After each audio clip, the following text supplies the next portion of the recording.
നമ്മുടെ ഇന്നത്തെ പത്രത്തിൽ ഒരു കാര്യം ഉണ്ടായിരുന്നു. അതായത് ഇന്ത്യയും ഒമാനും കൂടെ ഒരു ഫ്രീ ട്രേഡ് എഗ്രിമെന്റ് അഥവാ ഒരു FTA ഉടനെ സൈൻ ചെയ്യാനായിട്ട് സാധ്യതയുണ്ട്. അപ്പോ എന്താണ് FTA എന്ന് പറയുന്നത്? ഓക്കെ അല്ലേ? അതിന്റെ പേരിലുള്ളതുപോലെ തന്നെ അത് എഗ്രിമെന്റ് ആണ്. ബയലാറ്ററൽ ആയിട്ടുണ്ട് ബിറ്റ്വീൻ 2 കൺട്രീസ്, മൾട്ടിലാറ്ററൽ ആയിട്ടുണ്ട് മോർ ദാൻ 2 കൺട്രീസ്. അപ്പോൾ ഒരു എക്സാമ്പിൾ പറയുകയാണെങ്കിൽ, നമ്മളിപ്പോൾ ഒരു കടയിൽ സാധനം വാങ്ങിക്കാൻ ചെല്ലുമ്പോൾ അവിടുത്തെ ചേട്ടന് ഇത്തിരി ആറ്റിറ്റ്യൂഡൊക്കെ ഇട്ട് ജാടയൊക്കെ ഇട്ട് നമുക്ക് ഇത്തിരി സാധനം എടുത്തു തന്നാൽ നമുക്ക് ഇഷ്ടപ്പെടുവോ? നാളെ തൊട്ട് നമ്മൾ അവിടെ പോവോ? ഇല്ല. അപ്പോ അതേപോലെ തന്നെയാണ് ഈ ഫ്രീ ട്രേഡ് എഗ്രിമെന്റും. ഓക്കെ അല്ലേ?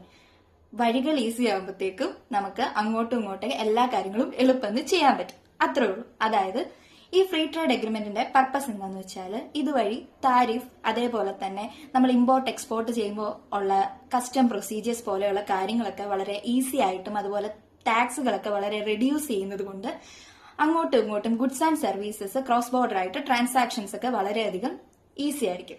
സോ അതുകൊണ്ട് തന്നെ നമ്മുടെ എക്കണോമി ബൂസ്റ്റ് ആവുകയും അതേപോലെ തന്നെ കൺട്രീസിന്റെ ഡിപ്ലോമാറ്റിക് അതുപോലെ സ്ട്രാറ്റജീസ് പോലെയുള്ള കാര്യങ്ങളും കൺട്രീസിന്റെ റിലേഷൻസും ഒക്കെ ആയിട്ട് വളരെയധികം ഇംപ്രൂവ് ആകും.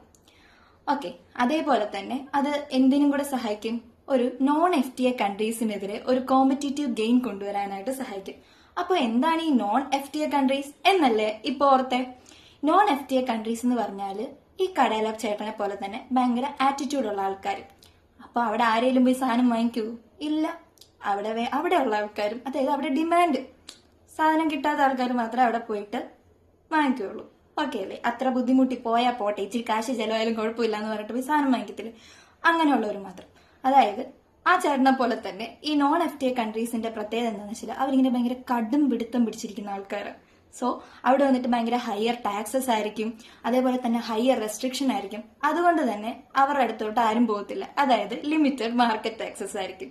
ഓക്കെ അല്ലേ? Thank you.